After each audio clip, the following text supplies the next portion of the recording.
विघ्नहर्ता श्री गणेश, श्री गणेश, श्री गणेश। संवाद तभी संभव है जब दोनों पक्ष एक दूसरे को अपना मत प्रकट करने का पूर्ण अधिकार दें। किंतु जब हमारा विशुद्ध चक्र बाधित होता है तब हमें अपना मत श्रेष्ठ प्रतीत होता है और हम दूसरे के विचारों को सदा असत्य मानकर उन्हें नकार देते हैं। मैं महादेव से प्रश्न पर प्रश्न पूछता गया और उन्होंने निष्ठा और सत्यता से मेरे सभी प्रश्नों के उत्तर दिए, किंतु मैंने एक बार भी ये ज्ञात करने का प्रयास नहीं किया कि उनके मन में क्या है। किंतु ऐसा क्यों किया मैंने? स्वामी, आरती का समय हो गया है। जिस प्रकार स्कंद माता ने उचित प्रशिक्षण एवं मार्गदर्शन से कुमार कार्तिकेय के श्रेष्ठतम गुणों से युक्त उनके सर्वोत्तम स्वरूप को उजागर करने में उनकी सहायता की, उसी प्रकार यदि कोई भक्त पूर्ण निष्ठा एवं भक्ति से अभी स्कंद माता की अर्चना करे तो माता अपने आशीष से उनके श्रेष्ठतम गुणों को जागृत कर उनके व्यक्तित्व को संवार देती है। उनके आत्मसंदेह को मिटाकर उन्हें ऐसा आत्मविश्वास प्रदान करती है जिससे वो सभी बाधाओं पर विजय प्राप्त करने में समर्थ हो जाते हैं।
स्कंद माता सर्वोत्तम संतान की जननी, तू ही स्कंद की माता है माँ, तू ही स्कंद की माता है माँ, तू ही स्कंद की माता।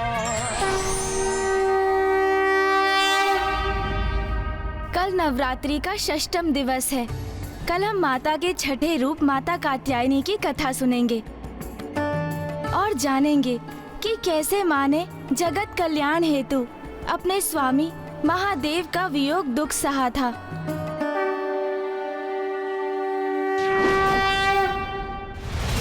स्वामी कब लौटेंगे आप?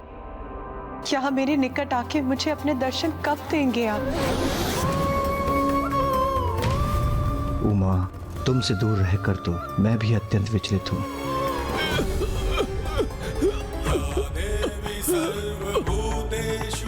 महादेव, महादेव, दर्शन दीजिए महादेव, दर्शन दीजिए महादेव।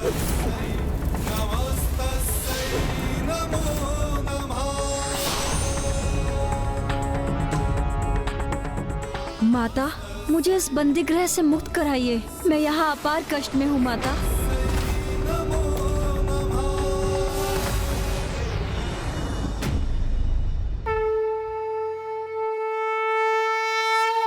माता, स्कंद माता की महाकथा में आपको अब तक ज्ञात हुआ कि किस प्रकार कुमार कार्तिकेय का जन्म हुआ और किस प्रकार माँ आदि शक्ति ने उन्हें प्रशिक्षित कर उन्हें सबल बनाया। और अब हम आपको माता के 6वें रूप की कथा सुनाने जा रहे हैं। अरे अरे ब्राह्मण बंधु, आप माता से संबंधित एक अत्यंत महत्वपूर्ण प्रसंग का उल्लेख किए बिना ही कथा को आगे बढ़ा रहे हैं। अभी स्कंद माता की कथा संपन्न कहाँ हुई? इन घटनाओं के उपरांत उनके जीवन में जो संकट उत्पन्न हुए उन्हें कैसे भूल गए आप? संकट? कैसा संकट? दक्षिण में धर्म की स्थापना का उत्तरदायित्व सौंपकर महादेव ने कुमार कार्तिकेय को वहां भेज दिया।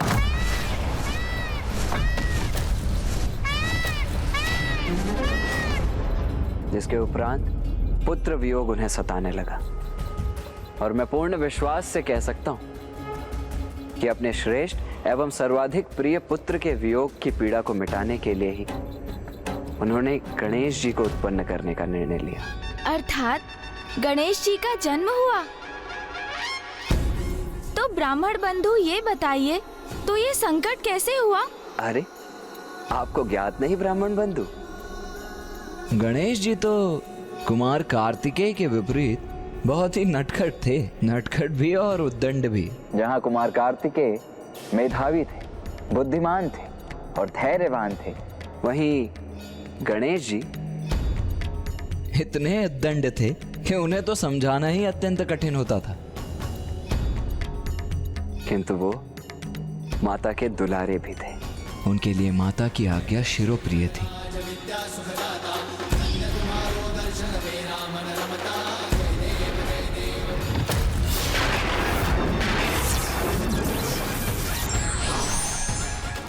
ठहर जाइए।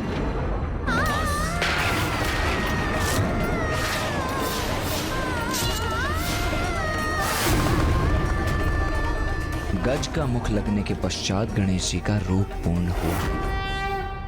माता पार्वती ने उन्हें भी शिक्षा के साथ सुसंस्कार प्रदान किए और माता के उचित मार्गदर्शन के कारण ही उन्हें प्रथम पूज्य पद की प्राप्ति भी हुई। और वो विजेता हैं गजानन। प्रथम पूज्य गणेश की, प्रथम पूज्य गणेश की। प्रत्येक माता का एक ही लक्ष्य होता है कि वो अपनी संतान में उन सभी गुणों योग्यताओं का समावेश कर सके जिससे वो जीवन में श्रेष्ठता और सफलता प्राप्त कर सके। और माता ने स्कंद माता रूप में समर्पण और निष्ठा से माता होने का दायित्व निभाया। और इस प्रकार समाप्त होता है माता स्कंद की कथा। आइए अब हम माता आदि शक्ति के षष्ठम रूप माता कात्यायनी की कथा कहेंगे।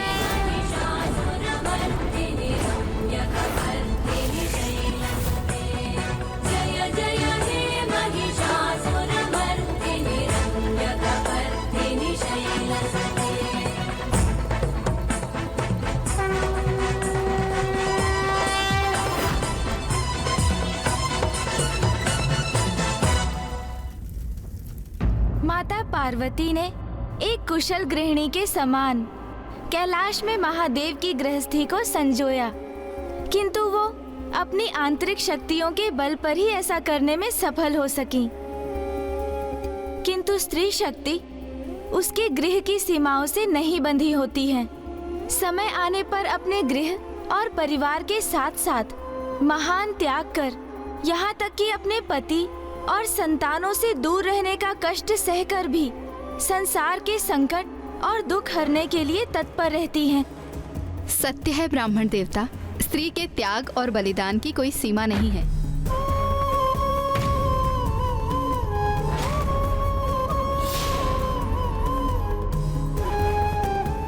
आपने सर्वथा उचित कहा माता। त्याग की प्रतीक स्त्री के इस रूप के दर्शन करेंगे हम माता कात्यायनी की कथा में,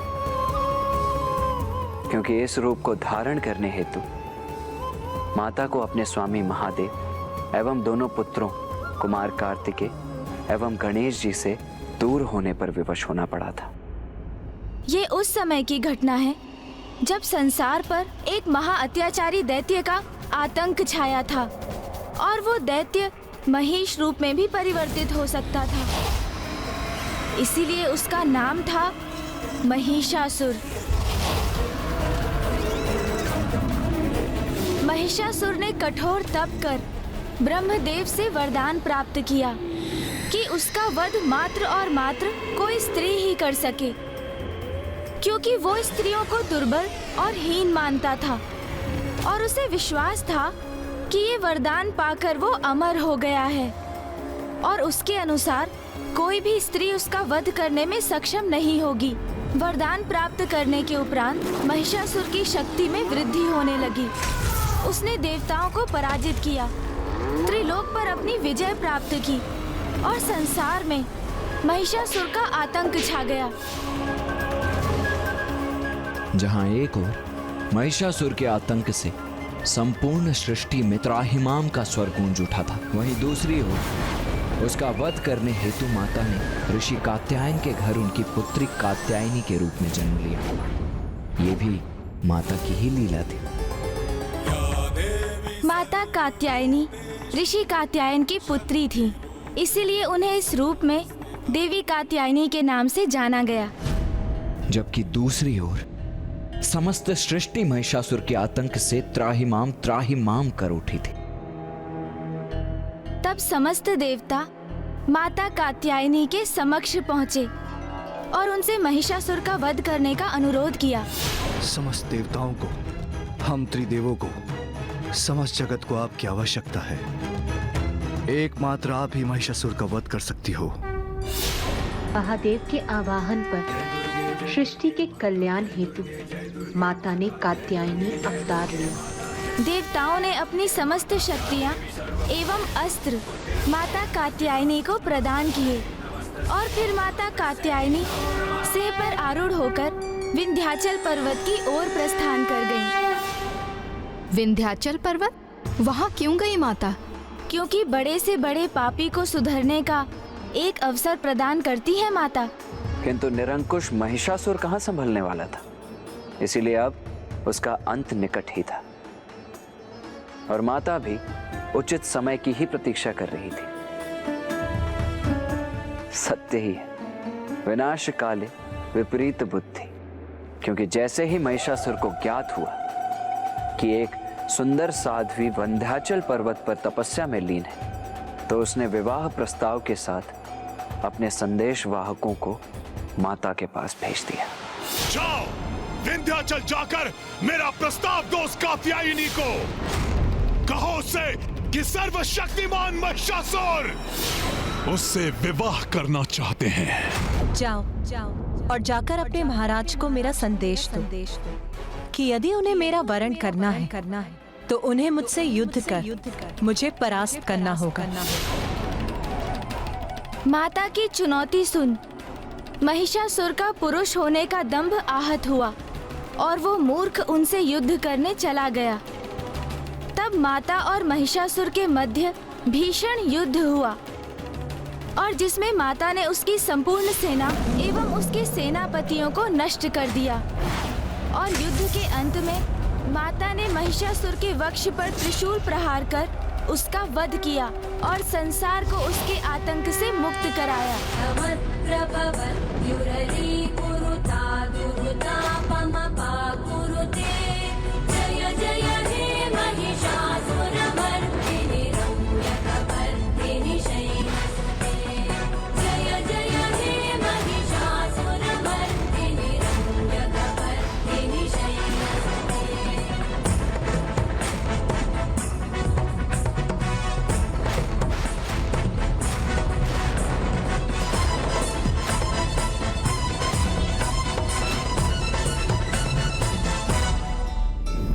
आइए अब हम अपने षष्टम चक्र अजना चक्र पर ध्यान केंद्रित करते हैं, जो हमारे नेत्रों के ऊपर दोनों भ्रिकुटियों के मध्य बिंदु पर स्थित है। इसलिए इसे तृतीय नेत्र भी कहा जाता है। माता कात्यायनी की प्रार्थना करने हेतु अब आप अपना ध्यान उस बिंदु पर केंद्रित कीजिए।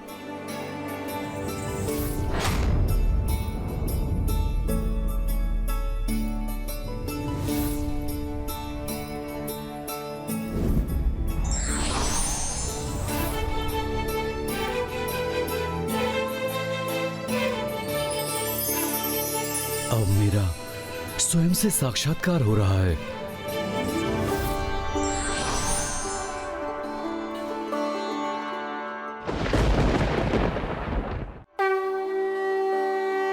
नवरात्रि के इस दिवस जो साधक माता की पूजा करते समय अपना सर्वस्व समर्पित करते हैं, उन्हें माता दिव्य दर्शन देती हैं और माता की कृपा से उसे अर्थ, धर्म, काम, मोक्ष इन चारों फलों की प्राप्ति होती है।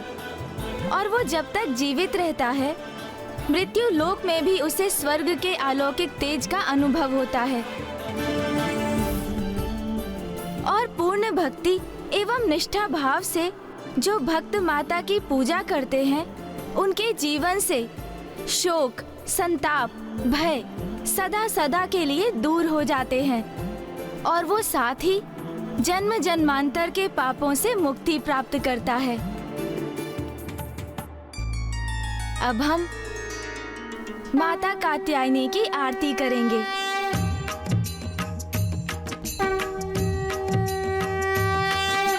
नवरात्रि का छठा है ये माँ कात्यायनी रूप, कलयुग में शक्ति बनी दुर्गा मोक्ष स्वरूप।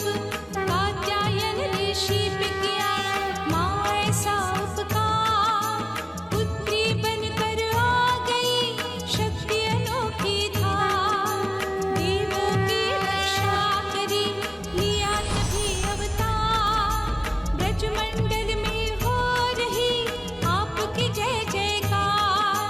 गोपी ग्वाले आराधा जब जब हुए उदास, मन की बात सुनाने को आए आपके पास। श्री कृष्ण ने भी जपा अम्बे आपका नाम, दया दृष्टि मुझ पर करो बारंबार प्रणाम। नवरात्रों की माँ कृपा कर दो माँ, नवरात्रों की माँ कृपा कर दो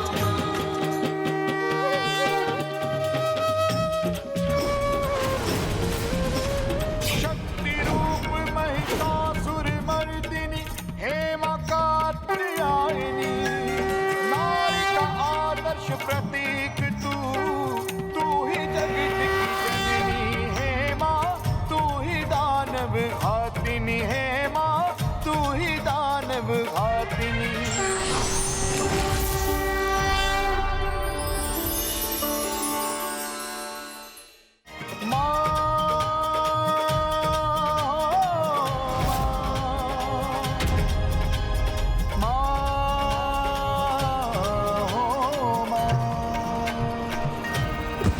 अग्निदेव, संभालिए अपने आप को। अग्निदेव, संभालिए, आइए, संभालिए अपने आप को। ब्रह्मदेव, नारायण, हम सभी देवता दुर्बल हो गए। कृपा कुछ कीजिए प्रभु, कुछ कीजिए।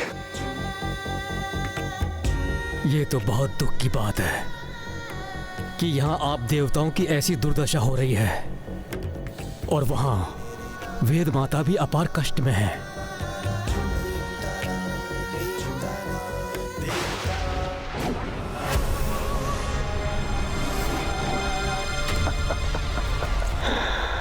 बहुत कष्ट हो रहा है वेद माता।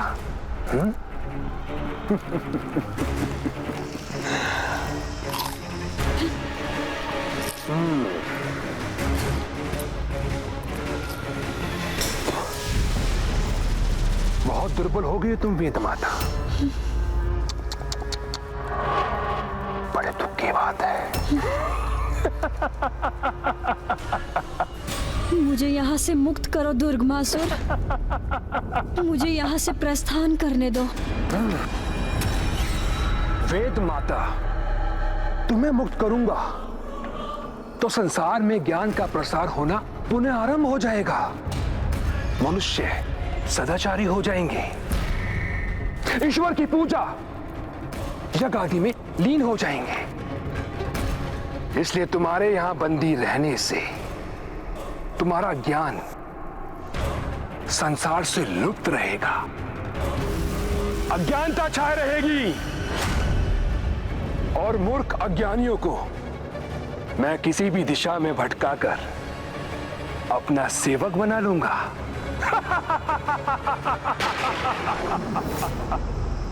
और फिर सभी मुझे दुर्गमासुर को, उस परम शक्तिशाली असुर को अपना ईश्वर मानने के लिए विवश हो जाएंगे।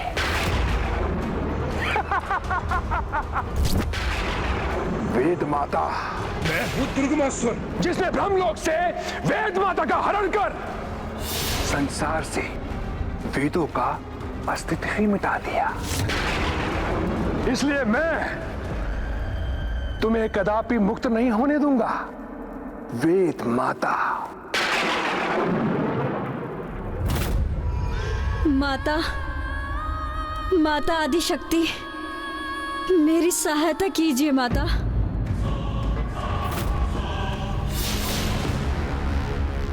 वेद माता, जितनी प्रार्थना करनी है कर लो, किंतु कोई भी माता तुम्हें यहां मुक्त कराने नहीं आ सकती। अब सिर्फ संसार में मेरी पूजा होगी, दुर्गमासुर की। मैं संसार में इतना आतंक फैलाऊंगा, इतना आतंक फैलाऊंगा कि संसार में सभी मेरे नाम का उच्चारण करने के लिए विवश हो जाएंगे।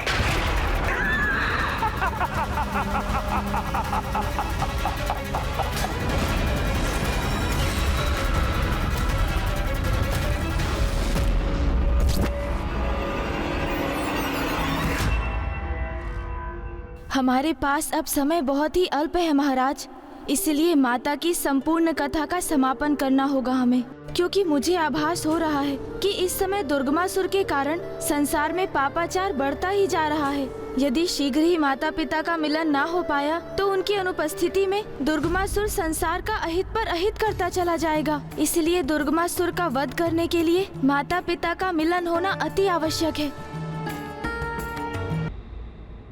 फिर माता वेद माता को लौटा लाएंगी और सब कुछ पुनः कुशल हो जाएगा। तो चलो अब माता की पूजा आरंभ करने के पूर्व उनके दर्शन कर उनका आशीष प्राप्त कर लेते हैं।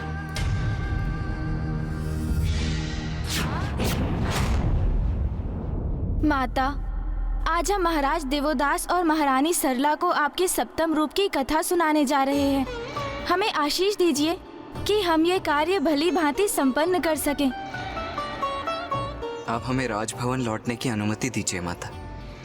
पुत्र कार्तिक, पुत्र गणेश, वहां जाने के पूर्व ऋषि जयगस्वे से भेंट कर उनके कुशल का ज्ञात अवश्य कर लेना। जो आज्ञा माता।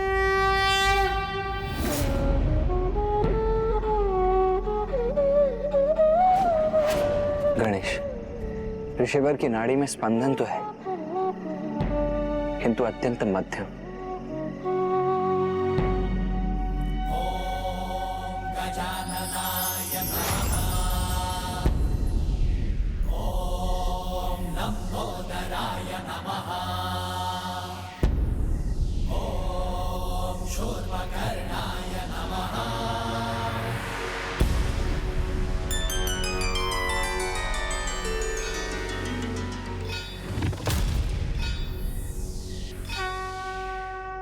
ये उचित किया गणेश। ऋषिवर के भीतर प्राण शक्ति का संचार कर, जिससे उनके नाड़ी के स्पंदन में अब वृद्धि हो रही है।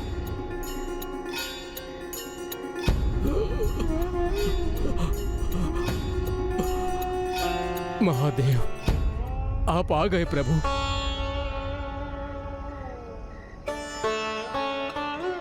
पिताश्री को यहाँ ना पाकर ऋषिवर के प्राण तो पुनः क्षीण पड़ते जा रहे हैं। ऋषिवर, मुझे देखिए।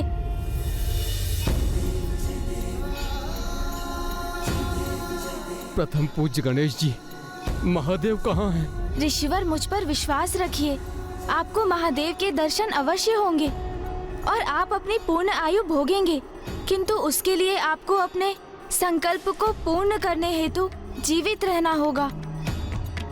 जब महादेव मुझसे अप्रसन्न हैं, तो ऐसे जीवित रहने से क्या लाभ? किंतु अब मैं क्लांत हो चुका हूँ। तो मैं आपको प्राणायाम की विधि स्मरण कराता हूँ। जिससे आपके जीवन में नवीन ऊर्जा का संचार हो सके। और प्राणायाम से आरोह अवरोह की प्रक्रिया से व्यक्ति अपने श्वास पर नियंत्रण रख अपनी आयु एवं अपने प्राण की ऊर्जा में वृद्धि करने में समर्थ होता है। अब आप प्राणायाम का अभ्यास कर अपने प्राण को मध्यम एवं नियंत्रित गति में ले जाने का प्रयास कीजिए।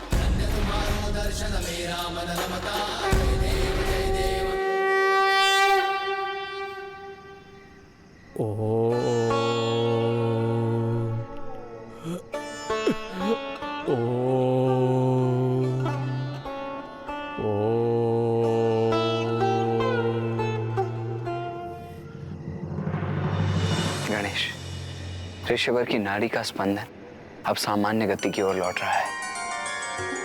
जब तक वो इस प्राणायाम का अभ्यास करते रहेंगे और अपने श्वास की गति पर नियंत्रण रखेंगे, वो इसी समाधि की अवस्था में रहेंगे।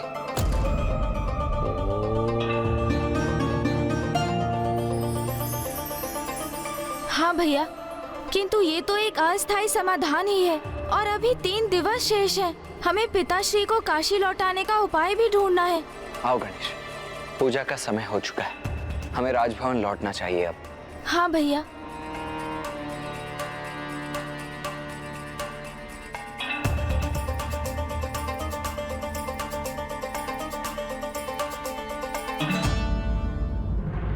आज नवरात्रि के सप्तम दिवस हम माता काल रात्रि की पूजा करेंगे। माता काल रात्रि अर्थात माता आदिशक्ति की वो रूप जो काल अर्थात मृत्यु को अपने वश में करने में समर्थ है। इस रूप में माता संसार को स्त्री की इच्छा शक्ति का परिचय देती है और ये दर्शाती हैं कि स्त्री शक्ति, भक्ति एवं तपोबल से अपने परिवार पर आए किसी भी संकट को दूर करने में सक्षम होती है, फिर वो संकट मृत्यु ही क्यों ना हो। किंतु माता का काल रात्रि स्वरूप अत्यंत भयंकर भी है। इनके शरीर का रंग गहन अंधकार के समान काला है। शीश के केश बिखरे हुए हैं और इनके कंठ में विद्युत समान चमकीली माला स्थित है। माता के 3 नेत्र हैं जो ब्रह्मांड के प्रतीक के समान गोलाकार हैं। प्रत्येक नेत्र से विद्युत समान चमकीली प्रकाश किरणें प्रस्फुटित होती हैं। इनकी नासिका से श्वास प्रवाह के स्थान पर भयंकर अग्नि के समान ज्वालाएं प्रवाहित होती हैं और इनका वाहन गर्दभ है। इनके 4 हाथ हैं। दाहिनी ओर के ऊपर वाले हाथ वर मुद्रा में रहता है और नीचे वाला हाथ अभय मुद्रा में रहता है और बाईं ओर के ऊपर वाले हाथ में लोह कंटक और नीचे वाले हाथ में खड्ग रहता है। माता काल रात्रि अज्ञानता रूपी बुराई का विनाश करती है और अपने भक्तों को वो शांति, स्थिरता एवं साहस प्रदान करती है। स्वरूप से भयंकर प्रतीत होने वाली माता काल रात्रि की पूजा का फल सदैव शुभ होता है, इसीलिए इनका एक नाम शुंभकारी भी है।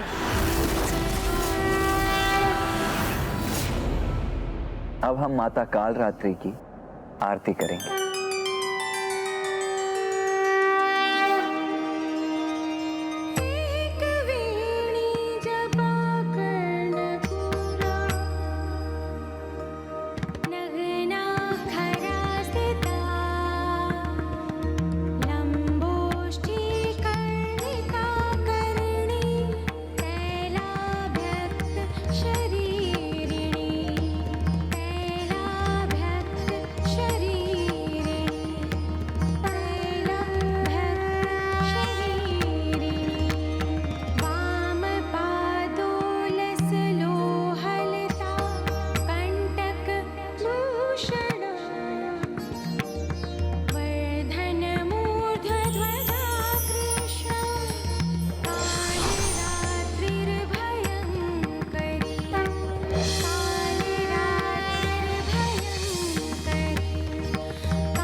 माता काल रात्रि है संताप हरे रुद्राणी, माता शुभ वरदात्री है माँ, माता शुभ वरदात्री है माँ, माता शुभ वरदात्री।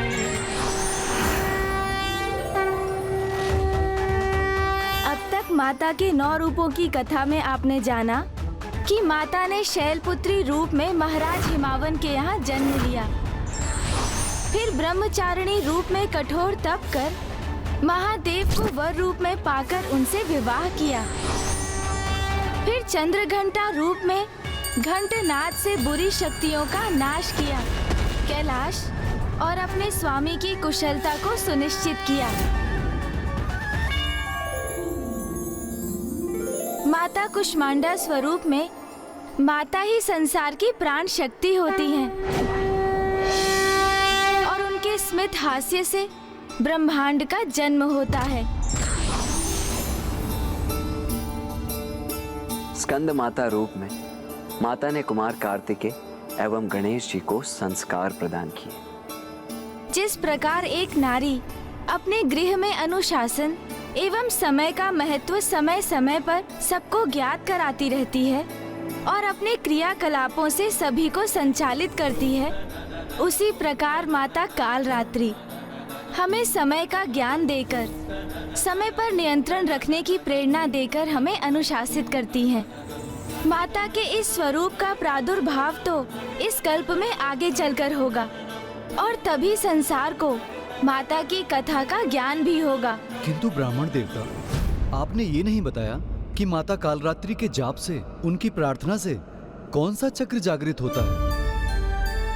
महाराज, अंतिम चक्र अर्थात सहस्रार चक्र तभी जागृत हो सकता है जब आप माता की शेष नवरात्रि कथा का श्रवण करेंगे। उसके लिए आपको थोड़ी और प्रतीक्षा करनी होगी महाराज।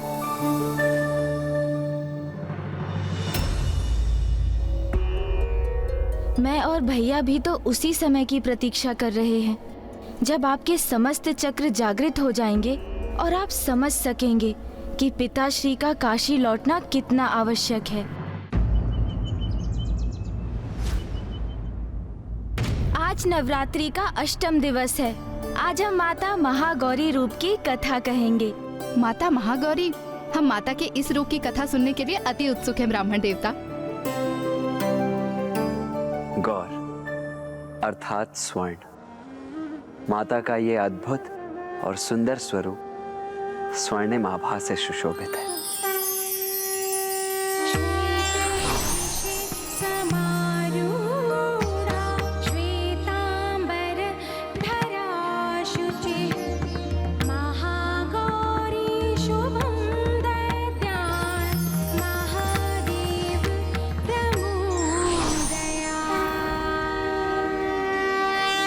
बात उस समय की है जब माता पार्वती गणेश जी को उत्पन्न कर मातृत्व का सुख प्राप्त कर चुकी थी। ओम नमः शिवाय, ओम नमः शिवाय। माँ, पुत्र,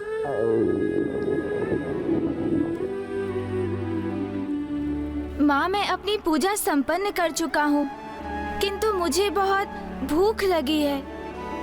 पुत्र, मैं अभी भोजन की व्यवस्था करती। श्याम, और जाकर अपने भ्राता को भी बुला लो, तो अभी अभ्यास कर रहा होगा।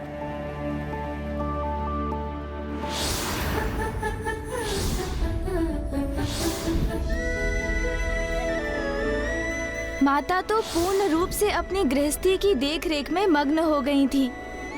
महादेव के साथ अपने पुत्रों के सुख का ध्यान रखने के साथ कैलाश को सुव्यवस्थित रखने में मग्न थीं वो।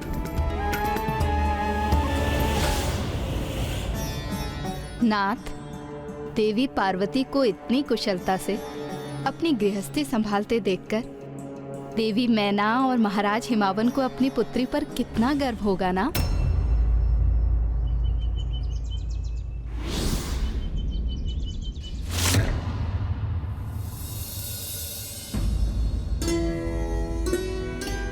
क्या हुआ नाथ? मेरे शब्दों का श्रवण कर आप इतने चिंतित क्यों हो गए? प्रिय देवी पार्वती, गृहिणी का कर्तव्य तो बड़ी कुशलता से निभा रही हैं, किंतु मुझे आशंका है कि वो इस साधारण दिनचर्या में कहीं इतनी तल्लीन तो नहीं हो गई हैं कि अपना वास्तविक परिचय ही भूल गई हैं। उन्हें इस बात का भी स्मरण नहीं कि वो वास्तव में कौन है। यह सत्य है कि वो एक पुत्री होने के साथ साथ एक पत्नी भी हैं और एक माता भी हैं, किंतु इससे भी पूर्व वो देवी आदिशक्ति हैं। देवी पार्वती को उनके वास्तविक अस्तित्व का स्मरण कराने का समय आ गया है। आप उन्हें ये स्मरण कराएंगे? नहीं, यदि इसमें मुझसे तनिक भी त्रुटि हो गई तो मैं देवी आदिशक्ति के कोप को सह नहीं सकूंगा। किंतु यदि आप सृष्टि रचयिता ब्रह्मदेव इसमें अपनी असमर्थता जता रहे हैं, तो फिर अत्यंत कठिन कार्य को करने में भला कौन समर्थ होगा? और कौन? ये तो स्वयं भोलेनाथ महादेव को ही करना होगा।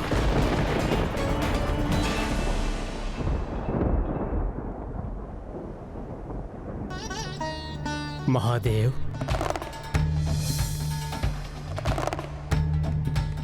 क्या हुआ ब्रह्मदेव? किस चिंता ने आपको यहां आने पर विवश कर दिया? महादेव, जगत कल्याण हेतु अब वो समय आ गया है जब देवी पार्वती को अपने देवी महागौरी रूप में प्रकट हो जाना चाहिए। ब्रह्मदेव, ये तो आपको भी भली भांति ज्ञात है कि देवी आदिशक्ति अपना दिव्य स्वरूप किसी कारणवश ही प्रकट करती हैं। जैसे यदि सृष्टि पर किसी असुर का आतंक छाया हो या उनकी संतानें किसी बड़ी संकट में हो आदि। तब ऐसा एक कारण आपको ही उत्पन्न करना होगा महादेव।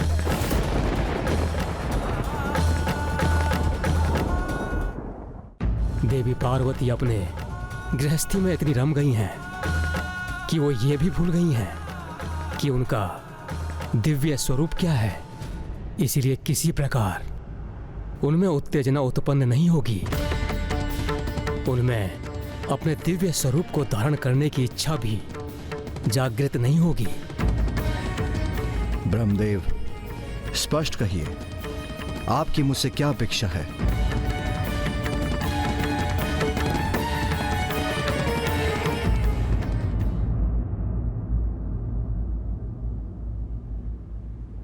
क्या हुआ माता? आप अचानक इतनी विचलित क्यों हो गईं? ब्राह्मण देवता, इतनी कठोर तपस्या कर माता ने पति रूप में महादेव का सानिध्य प्राप्त किया और फिर संतान प्राप्ति के मार्ग में भी उन्होंने इतनी बाधाओं का सामना किया, और अब जब माता को कुमार कार्तिकेय और गणेश जी के रूप में संतान सुख की प्राप्ति हुई और उनका जीवन एक पूर्णता प्राप्त कर चुका था, तो उनके द्वारा एक गृहिणी के दायित्व को निभाने में अनुचित क्या था? माता, इसमें तो कुछ भी अनुचित नहीं है। वैसे भी एक गृहिणी का कर्तव्य तो अत्यंत कठिन होता है, किंतु सत्य तो ये भी है कि माता जगत जननी है, माता आदि शक्ति है, और उनकी दया दृष्टि एवं स्नेह की आवश्यकता तो इस संपूर्ण संसार को है। समय समय पर दुष्ट शिक्षण एवं शिष्ट रक्षण हेतु माता को अपने दिव्य रूपों में प्रकट होना अनिवार्य होता है। सृष्टि को माता की आवश्यकता थी, क्योंकि साधकों को अनेक सिद्धियां प्राप्त करने में एकमात्र माता ही सक्षम थी, और ये साधक इन सिद्धियों की शक्ति से ही संसार का कल्याण कर सकते थे। माता पार्वती द्वारा माता महागौरी रूप धारण करना स्त्री शक्ति की पूर्ण व्याख्या के लिए भी आवश्यक था, क्योंकि एक स्त्री के जीवन में विवाह का विशेष महत्व होते हुए भी उसका जीवन वहीं समाप्त नहीं हो जाता। विवाह के उपरांत भी एक स्त्री परिवार की देखरेख के साथ साथ सर्व समाज के उत्थान में अपना योगदान देने में समर्थ होती है। उचित कहा ब्राह्मण देवता। तो फिर ब्रह्मदेव ने माता को प्रेरित करने हेतु कैसा कारण उत्पन्न करने का सुझाव दिया?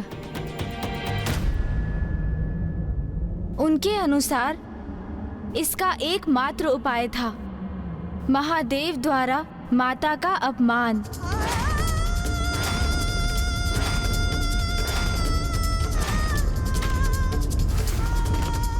निंदा निंदा।